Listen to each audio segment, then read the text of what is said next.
Hello everyone, I am Rakhi and today in this video we will be learning about the representation of organic compounds, chapter number 12, class 11. So let's begin with the representation of organic compounds. We can represent the organic compounds in these number of ways. Okay, complete structure formula, condensed structure formula, bond line structure formula, and 3D representation. So let's go one by one. Complete structure formula. In this complete structure formula क्या होता है कि जो हमारे पास compound होता है उसको हम पूरा एक्सपांड कर देते हैं. उस कंपाउंड के ईच एंड एवरी बॉन्ड को हम रिप्रेजेंट करते हैं. जैसे कि हमारे पास है इथेन, तो इथेन का फॉर्मूला क्या होता है C2H6. So we will be representing in इसके अंदर कंप्लीट स्ट्रक्चर फॉर्मूला के अंदर हम उसका ईच एंड एवरी बॉन्ड को रिप्रेजेंट करेंगे. जैसे कार्बन, 2 कार्बन, तो carbon carbon bond we are representing with the single bond. Carbon and hydrogen bond that means CH3 जो बॉन्ड होता है हमारे पास, जो C2H का फॉर्मूला होता है इथेन का, उसको हमने पूरा अच्छे से एक्सपोजर दे दिया, पूरा अच्छे से एक्सपैंड कर दिया, ईच एंड एवरी बॉन्ड को हमने उसको दिखाया है. तो CH3 एंड CH3. सेकेंड आते हैं हम कंडेंस स्ट्रक्चर फॉर्मूला पे. कंडेंस स्ट्रक्चर फॉर्मूला का मतलब ये है कि जो हमारे पास स्ट्रक्चरल फॉर्मूला था उसको हमने कंडेंस कर दिया. जितने भी बॉन्ड्स थे कार्बन और हाइड्रोजन के बीच में हमने उसको डिसअपियर कर दिया और हमने उसको कंडेंस फॉर्म में कर दिया. दैट मीन्स अगर मैं इथेन को स्ट्रक्चर फॉर्मूला में इस तरह से रिप्रेजेंट कर रही हूँ तो इथेन को मैं कंडेंस फॉर्म के अंदर CH3 फॉर्म में रिप्रेजेंट करूंगी जिसमें एक भी बॉन्ड नहीं शो अप हो रहा है. थर्ड आता है बॉन्ड लाइन स्ट्रक्चर फॉर्मूला, जिसके अंदर हम सिर्फ लाइंस का ही यूसेज करते हैं. मतलब हमने कार्बन और कार्बन के बीच में सिर्फ जो कार्बन कार्बन बॉन्ड है उसको हमने सिर्फ लाइन से ही दिखाया है. तो ये हमारा बॉन्ड लाइन स्ट्रक्चर फॉर्मूला है. 3D रिप्रेजेंटेशन, इसके अंदर क्या करते हैं कि ये हम इस 3D रिप्रेजेंटेशन के अंदर हम ये बताते हैं कि कौन सा bond out of the plane है, कौन सा बिलो द प्लेन है, कौन सा इन द प्लेन है. तो 3D रिप्रेजेंटेशन मतलब the thing you are seeing with your eyes, means if I am over here or a blackboard is over here, a pen is over here, it is a 3D representation which you can see nicely. Okay, so now we'll go there one by one and describing about the structure formula. First, complete structural formula. Taking the examples, these examples ethane, ethyne, methanol. So मैंने इनके जो structures हैं इनकी each and every bond को मैंने represent किया. Ethane के अंदर हर बॉन्ड को रिप्रेजेंट किया, भाई यहाँ भी बॉन्ड है, यहाँ भी, यहाँ भी, यहाँ भी. So each and every bond show up किया कि कहाँ पर कौन कौन से बॉन्ड है. ऐसे इथेन के अंदर C double bond C hydrogen का बॉन्ड शो किया, यहाँ भी, यहाँ भी, यहाँ भी. इथाइन में भी मैंने हाइड्रोजन के बॉन्ड शो अप किए सब के सब. मिथेनॉल के अंदर भी स्ट्रक्चर फॉर्मूला के अंदर each and every bond is been represented. पता चल रहा है कि कहाँ पर कौन सा बॉन्ड फॉर्म अप हो रहा है. आते हैं नेक्स्ट कंडेंस स्ट्रक्चर फॉर्मूला पे. इसमें मैंने कंडेंस कर दिया, सारे बॉन्ड्स को डिसअपियर कर दिया है. लेकिन एक बात आपको ध्यान में रखने की है कि जो हमारे डबल बॉन्ड्स होते हैं या ट्रिपल बॉन्ड्स होते हैं या फंक्शनल ग्रुप होते हैं उनको हम डिसअपियर नहीं करते, उनको हम एज इट इज रखते हैं. जो बॉन्ड डिसअपियर हम करते हैं वो कार्बन हाइड्रोजन के बीच में जो सिंगल बॉन्ड होते हैं, बेसिकली जो सिंगल बॉन्ड होते हैं, सिग्मा बॉन्ड्स होते हैं, उनको डिसअपियर किया जाता है. तो जो हमारे पास यहाँ पर जो भी सिग्मा बॉन्ड सब डिसअपियर होगी कार्बन और हाइड्रोजन के बीच में, कार्बन कार्बन के बीच में.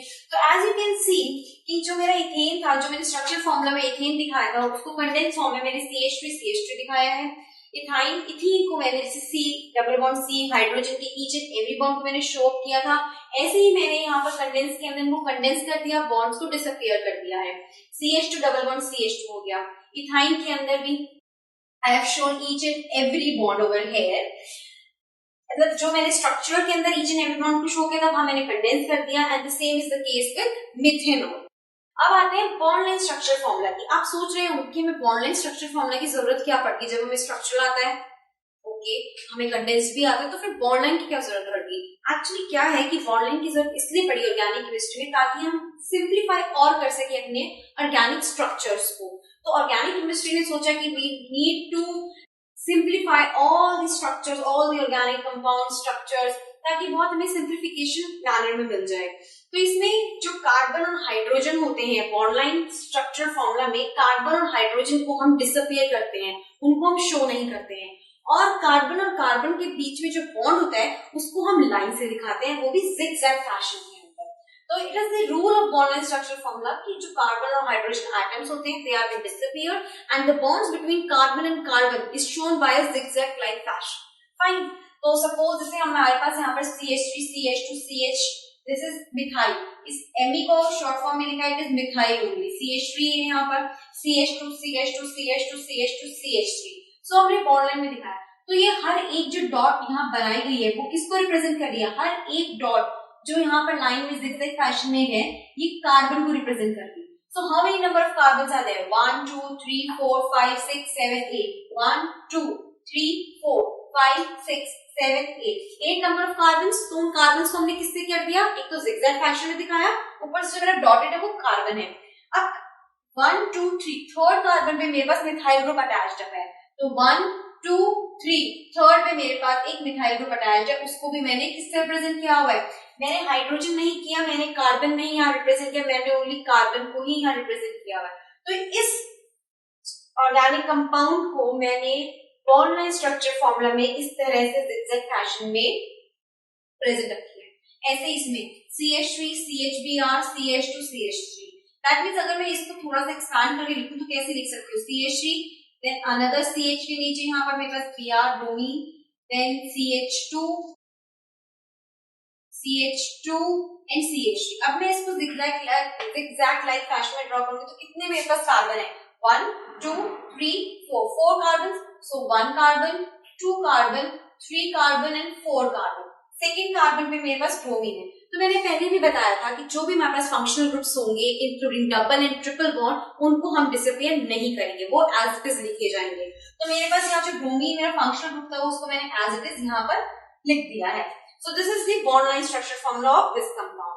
ऐसे ही अगर मेरे पास ये साइक्लोप्रोपेन है तो मैंने यहाँ पर रिप्रेजेंट किया होगा CH2 एंड CH2। तो ऑब्वियसली जो मेरे पास ये कार्बन है और ये कार्बन है, इसके बीच का बॉन्ड मैंने दिखाया, इस कार्बन के बीच का बॉन्ड दिखाया, इस कार्बन के बीच का बॉन्ड दिखाया, लाइंस में रिप्रेजेंट किया, लेकिन कार्बन एंड हाइड्रोजन का यूसेज नहीं किया। सिमिलर अगर मैं इसको बनाना चाहूंगी, इनके एग्जाम्पल्स में लेना चाहूंगी, तो ये मैंने किससे ड्रॉ किए? ये आई कहाँ से है? अगर यहाँ CH2 था, फिर यहाँ CH2 था, यहाँ CH2 था, यहाँ CH2 था, यहाँ CH2 था, और यहाँ, तो इस ऑर्गेनिक कंपाउंड का ये बॉन्ड लाइन स्ट्रक्चर है। ऐसे ही इसका हम रिप्रेजेंट करते हैं, तो CH2 CH2 CH2 CH2 CH2 CH, so 1 over here it is chlorine। तो हमने इसको रिप्रेजेंट किया है, इस ऑर्गेनिक कंपाउंड को, हमारा जो बॉन्ड लाइन स्ट्रक्चर है वो। सो ये मैंने आज जो बताया है आज की क्लास में, it was all about representation of organic compound. Watch my next video for some more concepts. Till then, good bye.